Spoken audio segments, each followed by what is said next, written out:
సుమన్ టీవీలో మీ personal and business promotions కోసం కింది నెంబర్కి కాంటాక్ట్ చేయండి.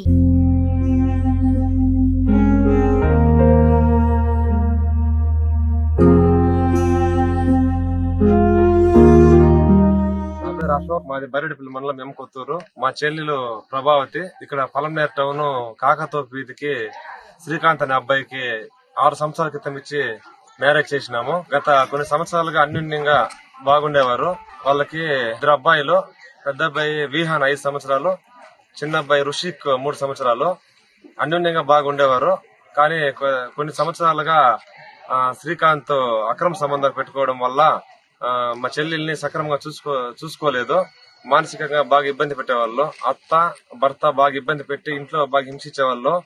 అప్పుడప్పుడు చాలా సార్లు కొట్టి కూడా పుట్టింటికి పంపించేవాళ్ళు. మీ వాళ్ళు నాకేమి చేసినారు, ఎంత చేసినారు, సరిగా మాట్లాడేవాడు కాదు. ఫోన్ చేసి కూడా రెస్పాండ్ అయ్యేవాడు కాదు. అక్రమ సంబంధాలు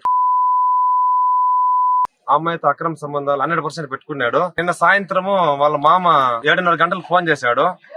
సాయంత్రం 6 గంటల నుంచి మీ చెల్లెలు కనిపించలేదు, నీకేమన్నా ఫోన్ చేసిందా, లేదంటే కొత్తూరుకి ఏమన్నా వచ్చిందా అన్నాడు. లేదు మమ్మ రాలేదు అన్నాను. అర్ధ గంట తర్వాత చేసి కీలపట్ల ఆ రోడ్లు అంతా చూస్తాను, కనిపించలేదు అన్నాడు. మళ్ళా 8 కాలకు ఫోన్ చేసి ఆ బావి గట్లో చెప్పులున్నాయి, నాకేం అర్థం కావడం లేదు, మీరు త్వరగా వచ్చేయండి, ఘోరం జరిగిపోయినట్టుంది అని చెప్పి కాల్ చేశాడు. 9 గంటలలోపు వచ్చాము. మేము వచ్చేసరికి సుమారు బావి నుంచి 200 మీటర్ల దూరము సుమారుగా లాక్కొని వచ్చి బాడీ తడితోనే ఉంది. కానీ ఎలా జరిగింది, ఏం జరిగింది మాకు అర్థం కావడం లేదు. ఆ పాపకి స్విమ్మింగ్, ఈత కూడా వచ్చు. ఈత వచ్చే వాళ్ళు ఎవరు గాని బావిలో దొరికితే ఎవరు చనిపోరు. సుమారుగా 10:15, 11 గంటల మధ్య బాడీ ఇక్కడ గవర్నమెంట్ హాస్పిటల్లో ఇక్కడికి చేర్చినాము. కానీ ఇంతవరకు వాళ్ళు సంబంధించిన వాళ్ళు భర్త, అత్త, మామ ఎవరు కానీ చూడడానికి రాలేదు. తర్వాత గంగవరం పోలీస్ స్టేషన్ లో కంప్లైంట్ ఇచ్చాము. వాళ్ళ భర్త పైన, అత్త పైన, మామ పైన, వాళ్ళ మరిది పైన మాకు అనుమానం ఉంది అనేసి కంప్లైంట్ ఇచ్చినాము. కావున దీనిపైన చర్యలు తీసుకుని మాకు న్యాయం చేయాలని కోరుతున్నాం.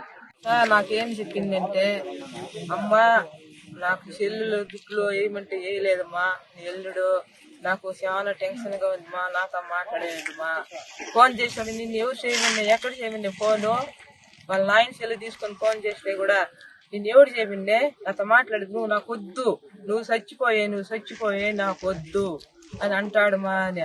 నేను వస్తా ఉండమ్మా, పింఛని తీసుకొని నేను వస్తానుండమ్మా అని చెప్పి నేను గతంలో ఏమైనా ప్రాబ్లం ఉంది చెప్పాను, ఇంట్లో కలహాలు నెలకు ముందు కొట్టినాడు సార్. ఈ నుంచి తొల్లో కమిలిపోయింది. నీ వాళ్ళకి చెప్పొద్దు, నీ అన్న వాళ్ళకి చెప్పొద్దు, నీ అన్న వాళ్ళకి నాకు వచ్చి పెట్టుకుంటారా చెప్పొద్దు. ఆవిడ చెప్పింది ఆవిడికి బెంగళూరులో ఉన్నాడు. ఇప్పుడు ఫోన్ చేసింది, తింటివే లేదా, బాగుండవా అంటే, నువ్వు నాతో మాట్లాడద్దే, ఊరికే నీ శాది నేను పెట్టుకొని నువ్వు చెప్పిండవే, నా మానం తీసిండవే, నువ్వు నాకు వద్దే, నాకు అవసరం లేదే అంటే నేను ఇంటా ఉన్నాను ఫోన్ లో. మా అమ్మినేసి మా అమ్మ టెన్షన్ అవుతుంది, పక్కకు పోయి మాట్లాడుతా ఉంది నా కూతురు. అందరికీ నమస్కారం. జీ ప్రభావతి, వయసు 29 సంవత్సరాలు. 7 సంవత్సరాల క్రితం పలంనేరు కాకతోపుకు చెందిన శ్రీకాంత్ తో వివాహం జరిగింది. మగపిల్లలు జన్మించడం జరిగింది.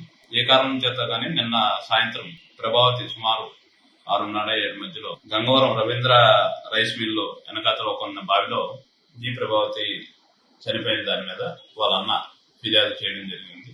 దాని మీద మేము అనుమానాస్పద మృతిగా కేసు నమోదు చేసినాము. దీనికి సంబంధిత వ్యక్తులు ఎవరన్నా కూడా దీని మీద ఇన్వెస్టిగేషన్ చేసి తదుపరి ఇందులో ఏమున్నా కానీ సంబంధిత వ్యక్తులు ఎవరైతే ఉన్నా కానీ వారందరినీ కూడా రిమాండ్ చేసి చర్యలు తీసుకుంటారు.